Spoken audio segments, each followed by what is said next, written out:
O projeto da Lei Orçamentária Anual de 2023 será enviado hoje ao Congresso e entre os principais pontos da proposta estão o Auxílio Brasil e o reajuste dos servidores públicos. Pri, vamos falar então, Priscila Asbeck está aqui com a gente, se tem espaço para todos esses gastos no ano que vem. E daqui a pouquinho o Uribe também vai trazer a informação de que tem uma sinalização que vai ser enviada junto com o orçamento de que o Auxílio Brasil vai continuar em R$600, né? Pois é, porque toda a discussão, né, e toda a pressão sobre os candidatos é de levar esse auxílio para R$600. Mas uma coisa são os candidatos falarem que vão aumentar o auxílio, outra coisa é o governo poder colocar isso dentro da lei de orçamento, que tem uma série de regras fiscais, né? Então, só para a gente explicar aqui, o auxílio de R$400 deve ser indicado no orçamento, mas deve vir uma indicação de que o custo do auxílio para o ano que vem está previsto em 50 bilhões de reais. A gente vai mostrar aqui na tela qual que seria o custo do auxílio em R$400 atual para cerca de 20 milhões de famílias. Esse foi um cálculo que foi feito pelo economista Murilo Viana, que mostra o seguinte, que com auxílio só em R$400 para o atual número de famílias de 20 milhões, já é um gasto de 100 bilhões de reais, acima desses 50 bi que estão previstos, que devem vir previstos no projeto de lei orçamentária hoje. Se for para R$600, que é o que os candidatos estão prometendo, o custo aumenta para 150 bilhões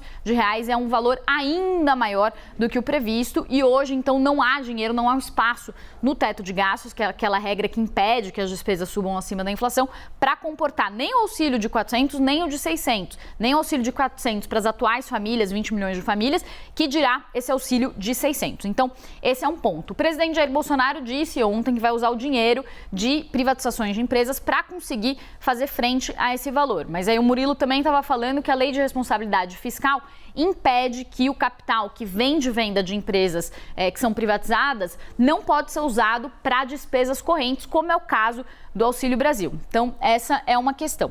A outra questão importante também que deve ser observada no orçamento é a questão dos reajustes de servidores, que é uma outra promessa de alguns candidatos, incluindo o presidente Jair Bolsonaro, que falou que deve reajustar servidores que estão com salários congelados, mas aí o IFE, que é a instituição fiscal independente do Senado, calcula que cada um ponto percentual de aumento dos servidores, se for linear, ou seja, para todas as carreiras, custa de 3 a 4 bilhões por ano. Supondo que seja um aumento ali, chutando por baixo, de 5% para todos os servidores, daria 15 bilhões de reais. Então, esses dois são pontos centrais que devem ser observados dentro do texto do orçamento, que deve ser encaminhado. Hoje tem uma perspectiva, então, de que seja encaminhado às 4h30 da tarde, com uma coletiva do Ministério da Economia às 5h. E aí, quais são as outras questões que devem ser observadas? Um outro ponto também, previsão de inflação. Então, quanto maior a previsão de inflação, maior é o espaço dentro do teto de gastos, porque o teto de gastos é justamente corrigido pela inflação. Só que aí o mercado está prevendo que a inflação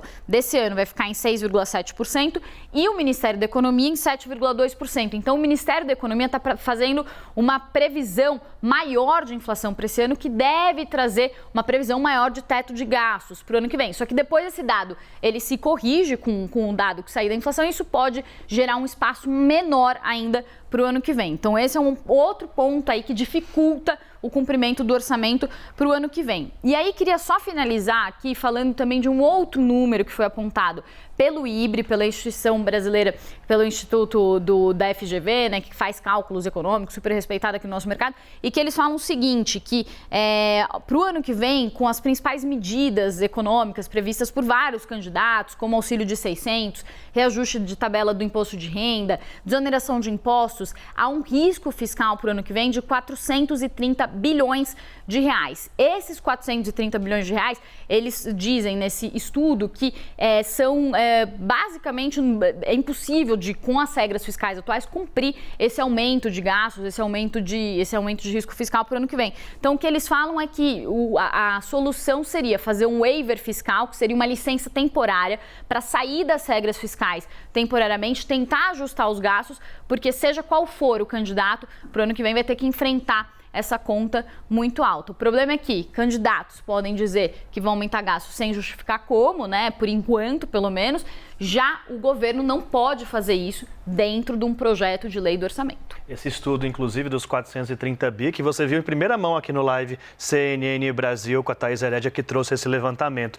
E ainda pegando desse ponto, Gustavo Uribe já chega para a conversa, porque se está todo mundo prometendo R$600, todo mundo, Lula e Bolsonaro, de Auxílio Brasil para o ano que vem, o orçamento não prevê 600, prevê 400 e aumenta 50 bilhões por ano, colocar os R$600, precisando de outra PEC, né, Pri? Para mexer na Constituição, para garantir ali, já que não há espaço dentro do teto de gastos. Uribe, como que o governo, a campanha, o governo, né, de Jair Bolsonaro, pretende, nesse momento, apesar de mostrar os R$400, sinalizar que, olha, a gente vai arranjar um jeitinho dos 600? Muito mal que o ex-presidente Luiz Inácio Lula da Silva, Dani, no debate da TV Bandeirantes, lembrou: a LDO traz 400, não traz aceno aos 600. Então a articulação política do Palácio Planalto decidiu interferir na equipe econômica. Esteves Colnago, secretário do Tesouro Nacional, já havia dito antes do recesso parlamentar: irá a R$400, como a Priscila Yasbeck trouxe, o impacto é de 50 bilhões a mais e não há dentro do teto de gastos esse espaço para um pagamento de R$600. Mas a articulação política tem cobrado, porque não quer que Luiz Inácio Lula da Silva, em um próximo debate, caso os dois compareçam, porque o aceno de ambos é que eles não irão comparecer mais depois do desempenho desastroso dos dois, mas que você tenha que ter escrito na LOA o aceno aos R$600. É por isso que a equipe econômica agora está quebrando a cabeça. A ideia que eu ouvi de integrantes do Ministério da Economia é, na mensagem da LOA, haver uma referência à possibilidade de o governo federal subir para R$600. E aí como? Com recursos de desestatização ou privatização, com aumento de arrecadação, com possibilidade eventualmente de aprovação da reforma tributária. Então, várias condicionantes, mas que precisaria estar escrito lá, porque é uma avaliação que não adianta mandar a LOA e aí na entrevista no meio da tarde a equipe econômica considerar essa possibilidade, mas no texto não estar escrito a possibilidade dos R$600. Então agora a equipe econômica tenta de alguma forma ter a presença dos R$600 na mensagem da LOA. Vai conseguir? Isso ainda está à discussão no Ministério da Economia, mas é a tendência atual, pelo menos discutida pela equipe econômica. Boa, Uribe. Agora, Pri, é bom a gente destacar também que a arrecadação está aumentando, mas tá melhorando, né? Mas o teto continua lá, né? Exatamente. Essa é uma distinção importante da gente fazer, um pouco técnico, né? Porque fala de contas públicas, mas uma coisa é a arrecadação, que está melhorando muito, está super positiva. Uma outra coisa é a limitação das despesas, que é a regra do teto de gastos. Então, mesmo que a arrecadação suba muito, como há uma trava no aumento das despesas, se o governo, qualquer que seja, quiser fazer esse aumento do auxílio de R$600 para o ano que vem, existem regras hoje nas nossas leis de responsabilidade fiscal que prevêem que vai ser preciso mudar, alterar a regra do teto de gastos. É por isso que os economistas todos já estão dizendo que o teto de gastos ele já não existe mais da forma como existia.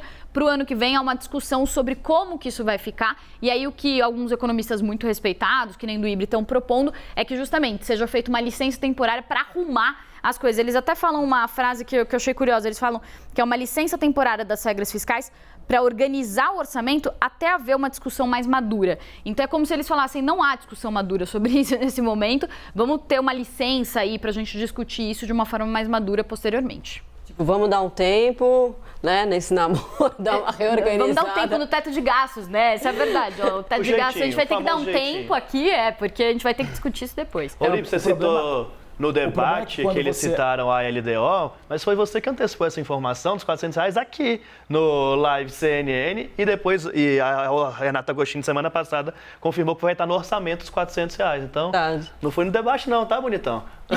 Não, é que o Luiz Inácio Lula da Silva citou, eu fiquei envergonhado, eu não gosto de ficar me autoelogiando. Mas a questão é o seguinte, quando você abre um pouquinho da porteira, a boiada passa. Então começa essa discussão, um waiver para o ano que vem, é uma condição extraordinária. Depois, daqui a um tempo, não existe mais nem teto de gasto. Na verdade, como a Priscila Yasbeck ressaltou, não tem, é um teto de vento, porque tudo já passou por ele. Certo, boa, gente, valeu.